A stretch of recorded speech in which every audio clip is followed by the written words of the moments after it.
मनापासून स्वागत आहे आपलं NCE या यूट्यूब चॅनलमध्ये। शिक्षक भरतीबाबत एक नवीन प्रसिद्धीपत्रक पवित्र पोर्टलवरती प्रकाशित करण्यात आलेलं आहे।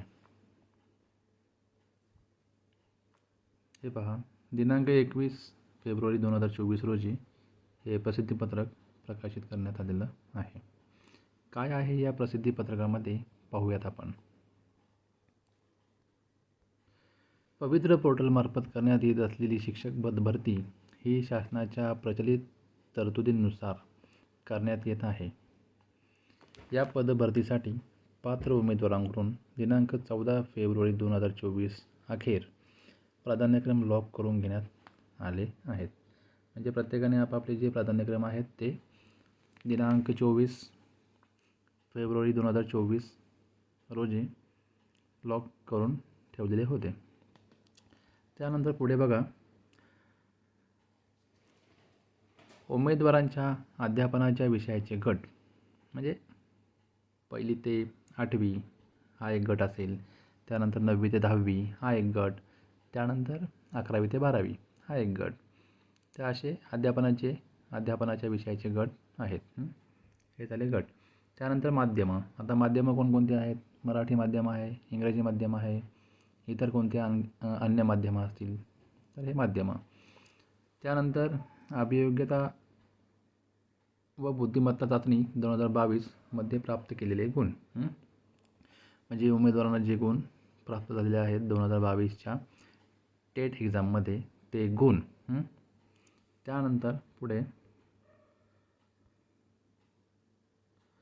उमेदवारांनी लॉक केलेले प्राधान्यक्रम व त्या व्यवस्थापनाकडे उपलब्ध असलेले आरक्षण। म्हणजे उमेदवारांनी जे प्राधान्यक्रम लॉक केलेले आहेत आणि संबंधित जे काही व्यवस्थापन आहेत त्यांच्याकडे उपलब्ध असलेले जे काही आरक्षण आहे त्याविषयी।